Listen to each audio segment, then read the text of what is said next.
உள்ள ஸ்ட்ரென்த்தை கொடுக்குறாரு கர்த்தர். உள்ள ஸ்ட்ரென்த்தை கொடுக்குறாரு. சோர்ந்து போகிறவனுக்கு அவர் பலன் கொடுத்து சத்துவம் இல்லாதவனுக்கு சத்துவத்தை பெருக பண்ணுகிறார். இளைஞர் இளைப்படைந்து சோர்ந்து போவார்கள், வாலிபரும் இடறி விழுவார்கள். ஆனால் கர்த்தருக்கு காத்திருக்கிறவர்களோ புது பலன் அடைந்து கழுகுகளைப் போல செட்டைகளை அடித்து எழும்புவார்கள். அவர்கள் ஓடினாலும் இளைப்படையார்கள், நடந்தாலும் சோர்ந்து போகார்கள். ஏன்னா அவங்களோட ஸ்ட்ரென்த் எங்கிருந்து வருதுன்னா கர்த்தர்ட்டிருந்து வருது.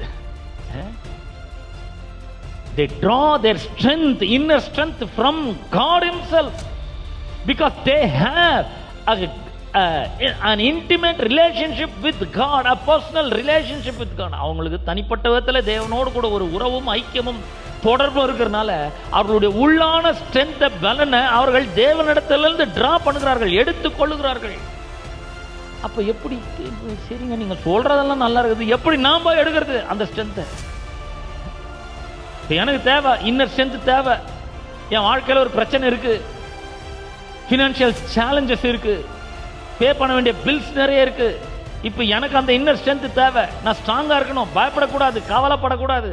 இப்போ நான் எப்படி அந்த ஸ்ட்ரென்த்தை டிரா பண்றேன்னு கேட்டீங்கன்னா, God is word and word is God. அவர்கிட்ட ஸ்ட்ரென்த்தை டிரா பண்ணணும்னு சொல்லும்போது நான் என்ன சொல்றேன், இந்த வேர்ட்ல தாங்க அந்த ஸ்ட்ரென்த் இருக்கு, இந்த வேர்ட்ல தான் அந்த பவர் இருக்கு, அங்கிருந்து தான் நீங்க டிரா பண்ணணும். இங்க வரணும். நீங்க நிறைய பேர் இந்த ஸ்ட்ரென்த் இருக்கு, இன்னர் ஸ்ட்ரென்த் இல்ல. கொஞ்சம் கூட அவங்களுக்கு பாத்தீங்களா, இன்னர் ஸ்ட்ரென்த் சுத்தமா இல்ல. இந்த இன்னர் ஸ்ட்ரென்த்தை கடவுளுடைய வார்த்தையிலிருந்து என்ன பண்ண வேண்டும், அப்படியே எடுத்துக்கொள்ளுகிறவர்களாக இருக்க வேண்டும். Every day you must draw your inner strength from the word of God.